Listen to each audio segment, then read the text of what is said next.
Life on Earth is sustained by relationships. No organism exists in complete isolation. The interdependence of all life evolved over billions of years. These relationships maintain a delicate balance in the ecosystem, and many have withstood the test of time. However, introducing a single new species into an ecosystem can devastate a flourishing biological community. Evolutionary change in the natural world is slow, very slow. But up to 80 species are going extinct every day, a faster rate than at any other time in the Earth's history, including the mass extinction of the dinosaurs. Most of the extinctions are caused by the actions of people. Humans are changing the face of the Earth like no other time in history. As our transportation systems expand and our society becomes more globalized, cars, boats, and ships can initiate rapid change simply by giving a free ride to unlikely invaders, aquatic hitchhikers. Most of the hitchhikers do not survive their transplant. Others are harmless, like this daisy. But a few, perhaps 1 in 100, will thrive and impair the economy, the ecology, and even human health. These harmful non-natives are known as invasive species. An invasive species is a plant or an animal that outcompetes those other organisms in its environment. Usually they do this because they have a reproductive advantage and probably a lack of predators or things that control them. Perhaps you have seen some of Pennsylvania's culprits, Phragmites and the round goby, a voracious feeder that can raid fish nests to eat the eggs of fish like this bass. They can even feed in total darkness. Two of North America's worst aquatic invaders, zebra and quagga mussels, have created many problems for our country and the Commonwealth. Zebra and quagga mussels are members of the same genus, Dreissena. Zebra mussels were first discovered in Lake St. Clair in the late 1980s. They hitchhike to the Great Lakes in ships traveling from the Black and Caspian Seas of Eastern Europe. To make room for cargo, the ships dumped their ballast water, hitchhikers and all, into the ports around the Great Lakes. Because they look so much like zebra mussels, no one knows how long quaggas have been in the Great Lakes before they were identified in 1991. Following their introduction, commercial shipping and water flow quickly spread both species to all the Great Lakes and down the Mississippi. Recreational boaters, anglers, and divers carried them to inland lakes and recreational areas along with their boats and gear. Zebra and quagga mussels share a number of traits with other invasives that enable them to spread. When they were first introduced into North American waters, there were few predators or diseases to keep their numbers in check. I have a handful of zebra mussels. Zebra and quagga mussels look very similar. Their banded coloration ranges from off-white to dark brown. Older individuals sometimes appear very dark. Both mussels hang on by byssal threads, sticky fibers that mussels use to cling to substrates, boats, and each other. Zebra and quagga mussels are the only freshwater mussels in North America that have byssal threads. The byssal threads are coming out of the middle of the body like this. It's a zebra mussel. With the quagga mussel, the byssal threads are located more at the anterior end.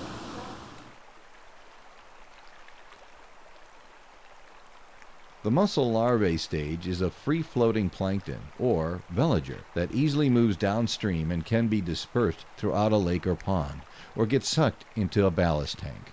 Zebra mussels are prolific reproducers, with the ability to turn out many generations in one season. Each female can release 1 million eggs per year. Their larvae are microscopic, making them difficult to detect and easy to stow away. Invasive mussels can cause ecological problems, and we are still learning about their overall effects on ecosystems. With few predators and a rapid growth rate, zebra mussels can clog the intake pipes of manufacturing plants, power plants, and sewage treatment plants, often completely blocking pipes. Zebra mussels can encrust marinas, docks, piers, pilings, boat hulls, and boatyards and buoys can sink from the weight of the shell. Well, not only is there an important ecological cost associated with zebra mussels, but there's a large economic cost as well. In fact, an ecologist with Cornell University, David Pimentel, has estimated that the control costs associated with zebra mussels exceed $5 billion per year. This includes both hiring biologists to deal with the problem, the cost of chemical controls, while the total cost to control all invasive species exceeds $138 billion.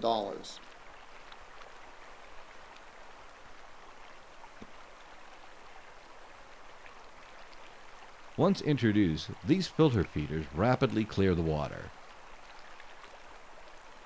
Although clearer water may seem beneficial, its effect can cascade through a lake's systems with some very alarming outcomes.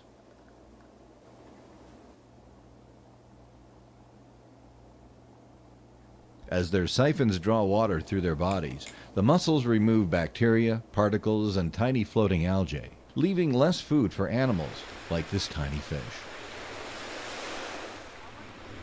There are cases where invasive mussels have reduced their favorite green algae by as much as 80%.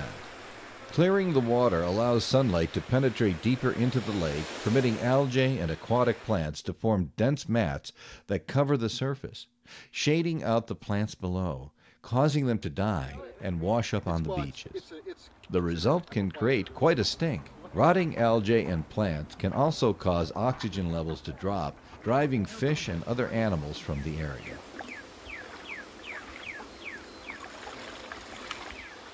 Adult mussels living on the bottom of lakes, rivers, and streams can also radically change the habitat for bottom-dwelling animals.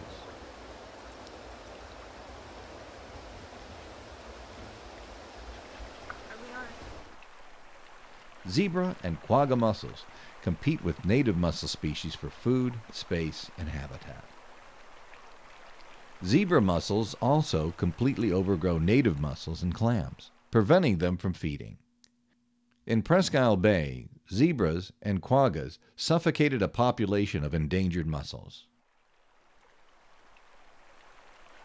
Crayfish, carp, freshwater drum, sunfish, yellow perch, round gobies, and lake sturgeon are just a few of the predators that are known to eat zebra mussels.